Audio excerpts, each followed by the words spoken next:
الحمد لله الذي خلق الإنسان والصلاة والسلام على عبده الذي فضله بالعلم والإعجاز والبيان وعلى صاحبه أبي بكر من جمع القرآن وعلى الفاروق الموصوف بالعدل وكذلك كان وعلى عثمان التقي الحي الذي تستحي منه ملائكة الرحمن وعلى علي سيد العلماء والشجعان وعلى سائر أهله وأصحابه صلاة قائمة على ممر الزمان. أما بعد فأعوذ بالله من الشيطان الرجيم. بسم الله الرحمن الرحيم. اقرأ باسم ربك الذي خلق خلق الإنسان من علق اقرأ وربك الأكرم الذي علم بالقلم علم الإنسان ما لم يعلم. وقال رسول الله صلى الله عليه وسلم خيركم من تعلم القرآن وعلم. صدق الله مولانا العظيم وصدق رسوله النبي الكريم ونحن على ذلك من الشاهدين والشاكرين والحمد لله رب العالمين. عزیزان من، بزرگان محترم، انتہائی مبارک سعادت کا موقع ہے آپ حضرات کے لیے، ان کے لیے جنہوں نے تراویح پڑھی ہیں اور تراویح میں قرآن سنا ہے، پورا قرآن سنا ہے.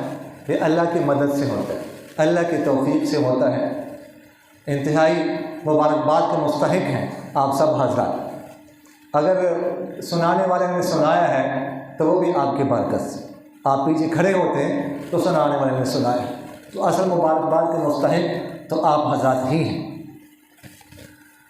حضرت عائشہ رضی اللہ عنہ بخاری شریف میں ایک روایت ہے، اس کا خلاصہ عرض کرنا چاہتا ہوں.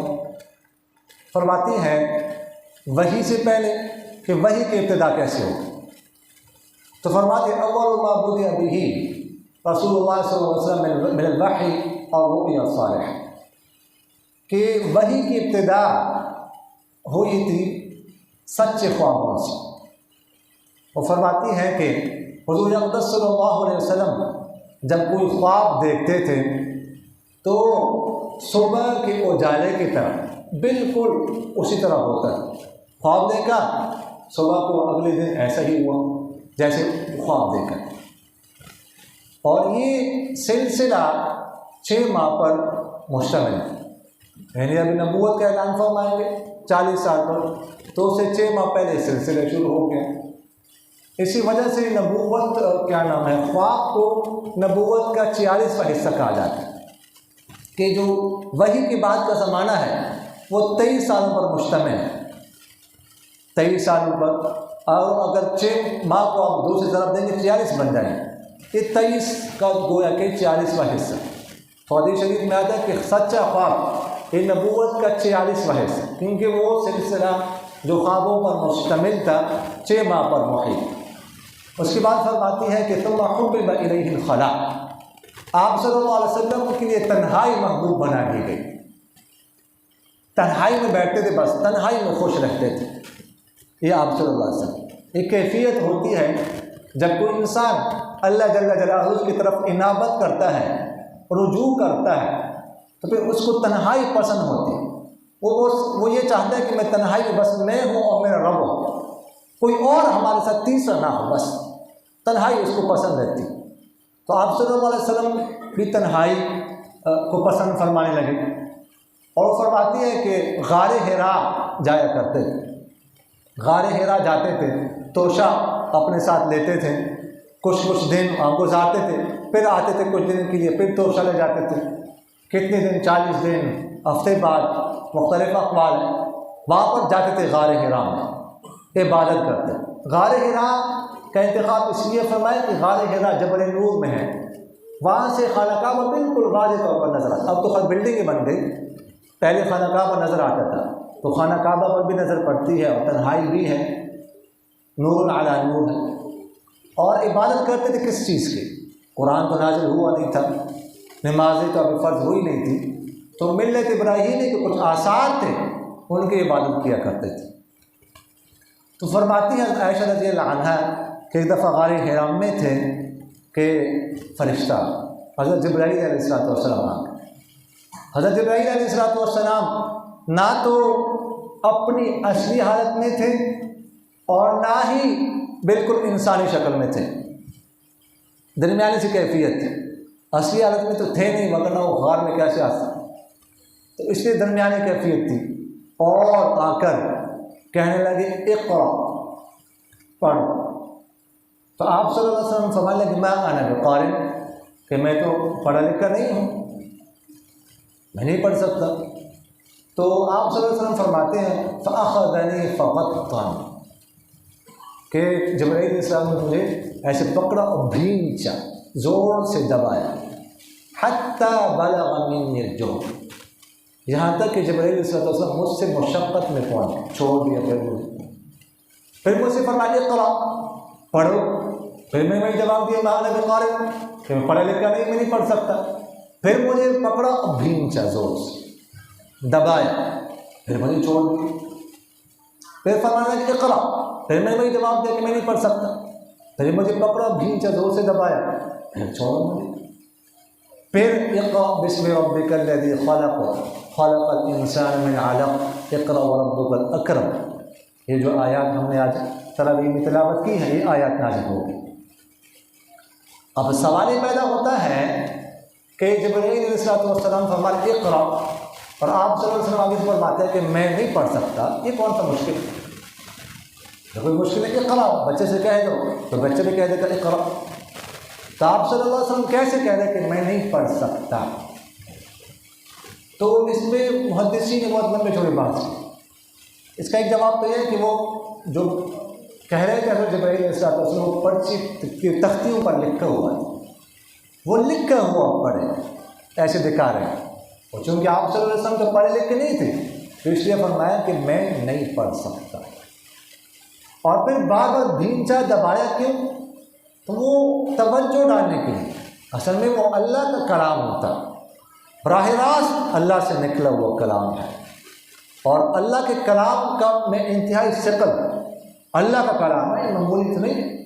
جب موسیٰ علیہ السلام سے کوئی طور پر اللہ جل جلالہ نے کلام کیا تھا، تو اس کے بارے میں محدثین فرماتے ہیں وہ کلام ایسا تھا کہ ہر جگہ سے آ رہا تھا۔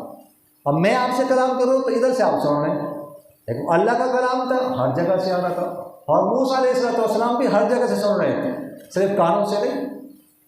تو اللہ کا کلام تھا، تو اس کے لیے سینہ کھولنا سراسر کر، اس لیے بار بار بھینچا، اور پھر آپ صلی اللہ علیہ وسلم کو چھوڑا۔ اس کے بعد خیر وحی نازل ہو کہ جیسے میں نے آپ سے عرض کیا، اور حضور اقدس صلی اللہ علیہ وسلم اس کے بعد گھر تشریف لاتے ہیں۔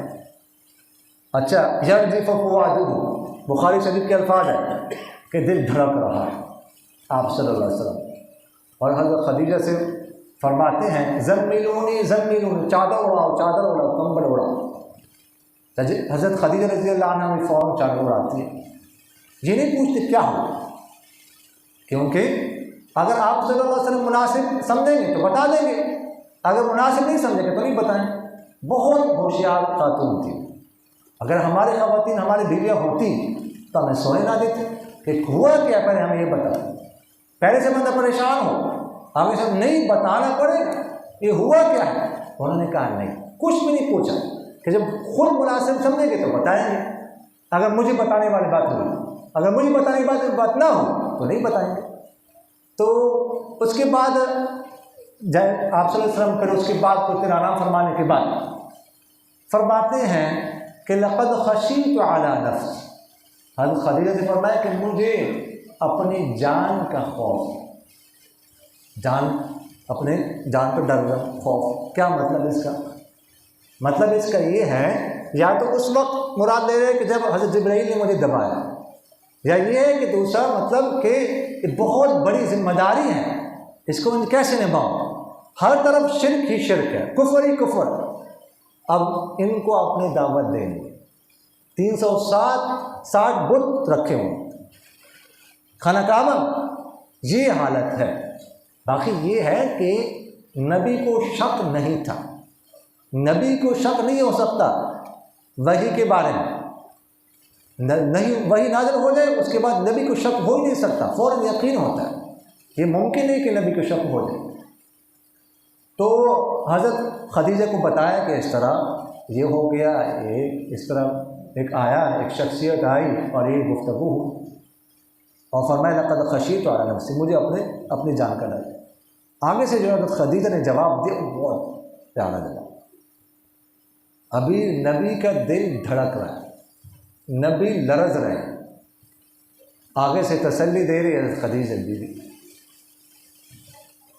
حضرت خدیجہ فرماتے کلا واللہ ما یخزیک اللہ ابدا انک لتصل الرحم وتحمل الکل وتکسب المعدوم وتقری الضیف وتعین علی نوائب الحق۔ حضرت خدیجہ کہتی ہے ہرگز، اللہ کی قسم ہرگز اللہ تعالیٰ آپ کو رسوا نہیں کرے گا۔ کیوں؟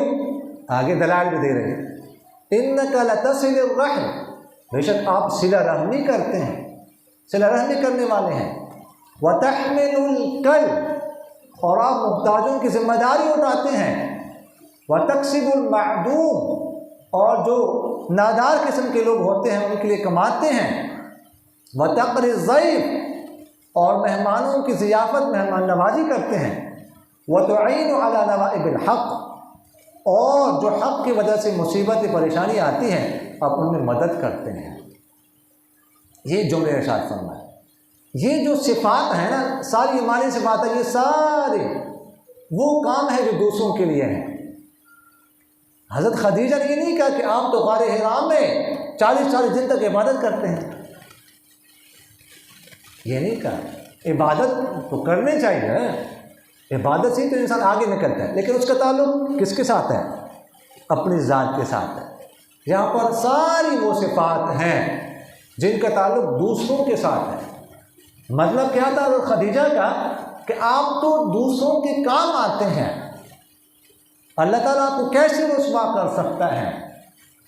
اور رسوائی کو میں نے آپ سے عرض کیا کہ نبی کو شک نہیں تھا، رسوائی سے مطلب یہ ہے کہ آپ جب دعوت دیں گے اس معاشرے میں تو اللہ تعالیٰ آپ کا ساتھ دے گا۔ ٹھیک ہے، اب یہ ہر طرف شرک ہی شرک ہے، بت پرستی ہے، لیکن آپ سرخرو ہوں گے، اللہ تعالیٰ کی مدد آپ کے ساتھ ہوگی۔ اس کے بعد حضرت خدیجہ رضی اللہ عنہا اپنے چچا زاد بھائی ورقۃ بن نوفل کے پاس لے جاتی ہیں آپ صلی اللہ علیہ وسلم کو۔ 2 شخص ایسے تھے زمانہ جاہلیت میں، کچھ اور بھی نام آتے ہیں لیکن 2 مشہور ہیں، کہ جنہوں نے زمانہ جاہلیت میں ہی بت پرستی چھوڑ دی تھی، شرک چھوڑ دیا تھا۔ وہ یہ سمجھتے تھے کہ یہ ٹھیک نہیں ہے۔ ایک زید بن عامر بن نفیل جو حضرت عمر رضی اللہ عنہ کے کزن تھے، اور دوسری ورقۃ بن نوفل۔ ورقۃ بن نوفل تو اس کے بعد عیسائی بن گئے، اور عیسائیت اس وقت حق پر تھی، صحیح مذہب تھا، اور ایک راہب سے، پادری سے ان کی ملاقات ہو گئی، وہ حق پر تھے، صحیح مذہب پر تھے، تو عیسائی بن گئے۔ لیکن زید بن عامر بن نفیل نے عیسائیت اختیار نہیں کی، اس طرح دنیا سے رخصت ہو گئے۔ تو ورقۃ بن نوفل حضرت خدیجہ کے چچا زاد بھائی، اور وہ لکھتے تھے انجیل، بعض کہتے ہیں عبرانی زبان میں، بعض کہتے ہیں کہ عبرانی سے عربی میں اس کا ترجمہ کر رہے تھے۔ ان کے پاس لے گئی اور ان سے کہا کہ یہ میرے شوہر کچھ کہتے ہیں، اپنے بھتیجی کو سنیں کچھ کہتے ہیں۔ آپ صلی اللہ علیہ وسلم نے بات بتائی تو وہ کہنے لگے یہ وہ فرشتہ ہے جو حضرت موسیٰ پر اترتا تھا، اور اس کے بعد وہ کہنے لگے کاش کہ میں لیتنی فیہا جزع، کاش کہ ان دنوں میں میں نوجوان ہوتا، اور کاش کہ میں زندہ رہوں جب آپ کی قوم آپ کو نکالے گی اپنے علاقے سے۔ تو آپ صلی اللہ علیہ وسلم نے فرمایا میری قوم مجھے نکالے گی یہاں سے؟ انہوں نے کہا ہاں جی، کوئی بھی شخص ایسا نہیں ہے جو دعوت آپ لے کر آئے ہیں وہ دعوت لے کر آئے ہوں اور اس کو نکالا نہ گیا، تو آپ کی قوم آپ کو یہاں سے نکالے گی۔ خیر اس کے بعد جو ہے نا وہ مزید تفصیل ہے، لیکن یہ بخاری شریف کے جو روایت تھی حدیث کے، اس کا خلاصہ آپ کے سامنے پیش کیا کہ بالکل سب سے پہلے وہی اقرأ بسم ربک الذی خلق یہ نازل ہو گئی۔ اس کے بعد کچھ عرصے کے لیے فتر الوحی، وحی کا سلسلہ منقطع ہو گیا۔ اس کے بعد پھر آپ صلی اللہ علیہ وسلم فرماتے ہیں ایک دفعہ میں پھر غار حرا کے پاس جا رہا تھا تو میں نے دیکھا کہ فرشتہ بیٹھا ہوا ہے، حضرت جبرائیل علیہ السلام بیٹھے ہوئے ہیں آسمان اور زمین کے درمیان، بالکل پوری افق کو کور کیا، اور یہ آیت نازل ہو گئی یا ایھا المدثر قم فانذر وربک فکبر۔ اس کے بعد جو وحی کا سلسلہ ہے وہ شروع ہو گیا، اور پھر وحی چلتی رہی۔ پھر 23 سال تقریباً جو ہے قرآن پاک اترتا رہا۔ جب قرآن پاک کمپلیٹ مکمل ہو گیا تو اللہ جل جلالہ نے آپ صلی اللہ علیہ وسلم کو اپنے پاس بلا لیا۔ یہ وہ اللہ کا کلام ہے جو تراویح میں پڑھا جاتا ہے، براہ راست اللہ کا کلام، یہ مخلوق نہیں ہے۔ وہ خوش قسمت ہیں وہ لوگ جو اس کو یاد کرتے ہیں، خوش قسمت ہے وہ لوگ جس کو پڑھتے ہیں، خوش قسمت ہے وہ لوگ جو سنتے ہیں اور جو اس پر عمل کرتے ہیں۔ اللہ تعالیٰ مجھے اور آپ حضرات کو ان باتوں پر عمل کرنے کی توفیق دے۔ آمین۔ الحمدللہ رب العالمین والعاقبۃ للمتقین، والصلاة والسلام على خیر خلقہ محمد وعلى آلہ واصحابہ اجمعین۔ اللهم ألف بین قلوبنا وأصلح ذات بیننا واهدنا سبل السلام ونجنا من الظلمات إلى النور وجنبنا الفواحش ما ظهر منها وما بطن اللهم إنا نعوذ بك من الفتن ما ظهر منها وما بطن سبحان ربك رب العزة عما يصفون وسلام على المرسلين والحمد لله رب العالمين آمين يا رب العالمين برحمتك.